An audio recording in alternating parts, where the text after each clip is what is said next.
sudah mau oposisi, mungkin seperti itu juga.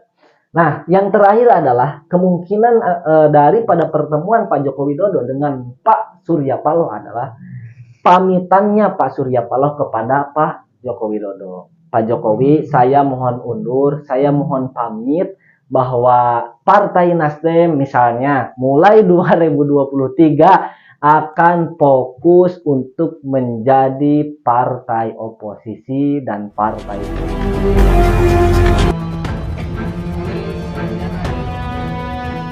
Tim kecil berisikan 3 partai, yakni Nasdem, Demokrat, dan PKS. Assalamualaikum warahmatullahi wabarakatuh. Halo teman-teman, selamat datang kembali di channel Jabur Official. Channel yang akan membahas berbagai hal, kisah, sejarah, biografi tokoh, tragedi, peristiwa, serta aktivitas dan kegiatan lainnya tentunya yang terjadi di negara kita tercinta, di mana lagi kalau bukan di Indonesia. Dan pada video kali ini kita akan membahas terkait dengan makna daripada pertemuan Pak Joko Widodo beserta Ketua Umum Partai Nasdem, di mana karena pertemuan itulah Jakarta Maya dihebohkan sehingga memunculkan berbagai macam isu, berbagai macam opini, berbagai macam persepsi yang mudah-mudahan hari ini kita semua bisa mendapatkan jawaban daripada apa yang sebetulnya terjadi antara Pak Jokowi dengan Pak Surya Paloh.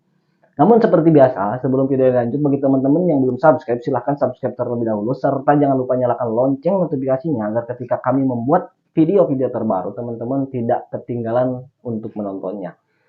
Baik teman-teman, pada tanggal 26 kemarin, 2023, bulan Januari, tepatnya hari Kamis, itu ada sebuah momentum yang cukup mengejutkan di halayak banyak terkait dengan pertemuan Pak Presiden Joko Widodo dengan Pak Surya Paloh sebagai Ketua Umum Partai Nasdem, di mana di mana akibat daripada pertemuan itu memunculkan berbagai macam isu, berbagai macam opini, berbagai macam persepsi.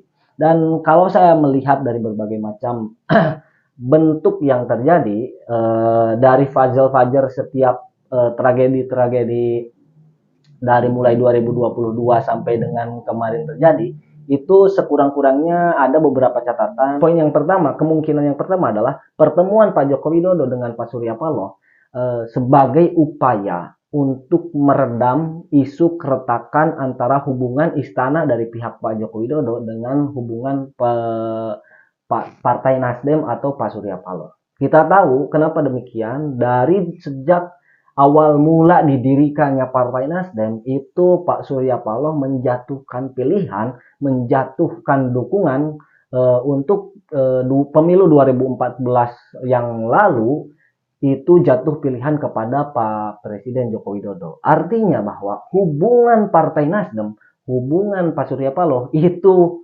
bukan lagi hubungan yang instan, bukan lagi, tapi sudah panjang begitu. Secara dukungan dari 2014, kemudian diperpanjang lagi jadi pemilu di 2019, Partai Nasdem dan Pak Surya Paloh pun memberikan rekomendasi jatuh pilihan kepada Pak Joko Widodo. Dan di akhir 2022 kemarin, di bulan Oktober, sebetulnya dari Agustus, kemudian juga sejak deklarasinya 3 calon dari 5 kemudian jadi 3 dari Partai Nasdem, itu hubungan mereka sudah mulai di persimpangan begitu.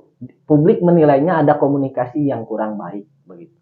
Dan di bulan Oktober, Partai Nasdem dengan pedenya mendeklarasikan Anies Rashid Baswedan sebagai bakal calon presiden 2024. Dan pasca kejadian itulah kemudian publik menilai atau beranggapan bahwa Pak Joko Widodo sudah tidak respect lagi kepada Partai Nasdem, utamanya kepada Pak Surya Paloh.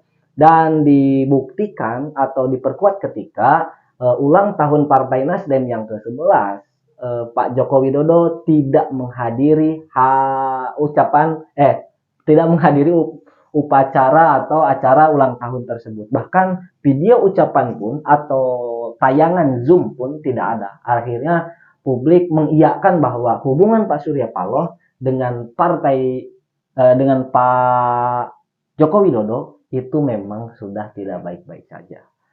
Nah, Namun hari ini di 2023 publik dikejutkan bahwa Pak Surya Paloh bertemu dengan Pak Joko Widodo, dan kemungkinan ini adalah yaitu untuk meredam isu tadi, di mana sebetulnya Pak Joko Widodo dengan Pak Surya Paloh itu sebetulnya baik-baik saja. Maka bagi penonton yang menganggap Pak Jokowi dan Pak Surya Paloh hubungannya retak, untuk berhenti berspekulasi ke sana gitu. Itu kemungkinan yang pertama. Artinya bahwa Pak Surya Paloh ataupun Pak Jokowi memberikan sinyal atau memberikan pesan kepada publik bahwa kita sebetulnya secara pribadi itu baik-baik saja, tidak ada hubungan yang sesuai di pemberitaan. Itu yang pertama. Kemudian ada kemungkinan yang kedua. Kemungkinan yang kedua ini adalah kemungkinan yang cukup menyakitkan bagi sebagian orang yang memiliki harapan kepada Partai Nasdem, yaitu kemungkinan yang kedua ketika Pak Jokowi meminta Pak Surya Paloh untuk mencabut dukungan kepada Anies Rashid Baswedan sebagai bakal calon di tahun 2024. Dan ini kemungkinan yang secara presentasinya menurut saya 60 atau 40%-an lah ya, tidak, masih di atas 50-50. Artinya tidak mungkin sekelas Pak Joko Widodo untuk mengintervensi Pak Surya Paloh agar mencabut dukungan, ataupun sebaliknya tidak mungkin Pak Surya Paloh untuk mencabut ijtihad politiknya kepada Anies Baswedan sebagai bakal calon 2024. Artinya ini hal yang sangat berat bagi Pak Jokowi ataupun juga bagi Pak Surya Paloh. Namun publik menilai ke sana karena memang dipanggilnya Pak Surya Paloh itu pasca pendeklarasian Partai Demokrat kepada dukungan kepada Pak Anies Rashid Baswedan. Artinya ada beberapa pihak yang berspekulasi bahwa Pak Jokowi mulai panik ketika melihat Nasdem dan Demokrat sudah jelas mendukung Pak Anies Rashid Baswedan, tinggal nunggu Partai Keadilan Sejahtera. Dan beberapa hari kemudian Partai Nasdem dipanggil atau Pak Surya Paloh dipanggil oleh Pak Joko Widodo. Dan namun kemungkinan ini persentasi saya adalah 60-40 atau 70-30. Artinya bahwa tidak mungkin seorang presiden mengintervensi Pak Surya Paloh atau Partai Nasdem. Begitupun sebaliknya, tidak mungkin seorang tokoh nasionalis Pak Surya Paloh mencabut ijtihadnya untuk mendukung Anies Rashid Baswedan sebagai calon 2024. Namun, bila pun itu demikian, pastinya riuh ini akan mengencang di minggu-minggu kemarin. Tapi ini kan tidak berarti Pak Surya Paloh tetap kuat tidak mencabut dukungannya kepada Anies Rashid Baswedan, dan Pak Jokowi pun tidak mengintervensi Pak Surya Paloh untuk mencabut dukungannya ke Anies Rashid Baswedan. Kemudian poin yang ketiga adalah terkait dengan hari keramat di kepemerintahan Pak Joko Widodo. Kita tahu beberapa rekam jejak ke belakang banyak sekali menteri yang dalam jangka waktu 1 minggu sebelum Rebopon itu dipanggil oleh Pak Joko Widodo. Kemungkinannya hanya dua, jika ia dipanggil untuk direshuffle ataukah dipanggil untuk menggantikan menterinya yang direshuffle. Jadi apakah ia akan menerima kabar baik atau justru malah sebaliknya begitu. Dan jika Pak Surya Paloh kemarin dipanggil hari Kamis, maka tepat Rabu depan itu waktunya adalah 1 minggu menjelang Rebopon. Dan kemungkinan ini saya rasa 99% Pak Jokowi memanggil Pak Surya Paloh untuk melakukan atau berdiskusi, mengevaluasi terkait dengan kinerja dari menteri yang di kabinet yang diusung yang diberikan oleh Partai Nasdem. Ada beberapa menteri yang diberikan oleh Partai Nasdem kepada pemerintahan Pak Joko Widodo. dan yang mungkin untuk melakukan atau dilakukan reshuffle di bukan Rebo, di Jikarbo ya, di Rebo Pon ini adalah Menteri Keminfo ataupun juga Menteri Pertanian. Kenapa demikian? Kalaulah kita lihat dari beberapa banyaknya program unggulan Pak Joko Widodo, itu di tahun 2023 ini ada beberapa poin atau ada beberapa program unggulan yang belum terselesaikan lah, perlu diadakannya evaluasi atau kocok ulang menteri begitu. Dan saya lebih percaya bahwa jika memang dari sekian kemungkinan, maka kemungkinan inilah yang saya yakini akan terjadi di pasca pertemuan Pak Jokowi dengan Pak Surya Paloh. Dan kenapa dua menteri yang mungkin tergeser oleh Pak Jokowi jika memang betul reshuffle, karena memang ada kementerian yang kinerjanya belum begitu optimal, belum begitu maksimal, yaitu terkait dengan kedaulatan pangan. Maka menteri yang mungkin mendapatkan reshuffle adalah terkait dengan kedaulatan pangan, ya kurang lebih Menteri Pertanian. Tapi mungkin juga karena beberapa bulan kebelakangan ada beberapa fenomena, yaitu penggeledahan kantor Keminfo dan lain sebagainya, mungkin juga Menteri Keminfo.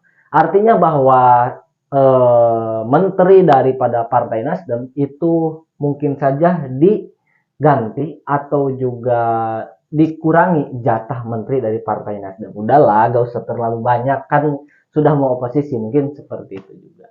Nah, yang terakhir adalah kemungkinan daripada pertemuan Pak Joko Widodo dengan Pak Surya Paloh adalah pamitannya Pak Surya Paloh kepada Pak Joko Widodo. Pak Jokowi, saya mohon undur, saya mohon pamit bahwa Partai Nasdem misalnya mulai 2023 akan fokus untuk menjadi partai oposisi dan partai perubahan. Dan ini adalah kemungkinan yang cukup 50-50 lah, antara betul-betul Pak Pak Surya Paloh pamitan kepada Pak Jokowi untuk menarik semua menterinya dan mereka fokus mendeklarasikan Anies Rashid Baswedan, mengkampanyekan Anies sebagai calon presiden. Dan mungkin itulah teman-teman jadi kesimpulannya. Dan ada 4 poin yang mungkin saja terjadi ketika Pak Joko Widodo bertemu dengan Pak Surya Paloh. Yang pertama adalah mungkin Pak Joko Widodo dan Pak Surya Paloh itu meredam isu keretakan di tengah-tengah hangatnya persiapan pemilu 2024, menjelang pemilu 2024, di tengah-tengah gejolak politik yang cukup hangat begitu, mereka mencoba untuk meredamkan suasana begitu. Itu kemungkinan yang pertama. Yang kedua adalah terkait dengan kemungkinan Pak Joko Widodo mengintervensi Pak Surya Paloh untuk mencabut dukungannya kepada Anies Rashid Baswedan. Namun kemungkinan ini juga tidak mendapatkan presentasi yang cukup besar, karena memang tidak mungkin seorang presiden mengintervensi partai politik yang memiliki mekanismenya masing-masing, dan begitu pun dengan Pak Surya Paloh tidak mungkin mencabut dukungannya kepada ijtihad partai politik yang hasil musyawarah tersebut. Kemudian yang ketiga adalah kemungkinan reshuffle atau pengurangan jatah menteri. Kemudian kemungkinan yang keempat adalah terkait dengan mungkin saja Pak Surya Paloh pamit dari kabinet atau mungkin dari pemerintahan. Dan mungkin itu teman-teman yang bisa saya sampaikan. Terima kasih atas segala perhatian, dan bahasan ini cukup menarik, dan juga mungkin saja ada beberapa opini atau spekulasi lain yang saya tidak menjangkau untuk menganalisanya. Teman-teman bisa menambahkan di kolom komentar. Dan cukup sekian dan demikian. Terima kasih atas segala perhatian. Mohon maaf atas segala kekurangan. Hasbunallahu wa ni'mal wakil. Assalamualaikum warahmatullahi wabarakatuh. Dadah, bye.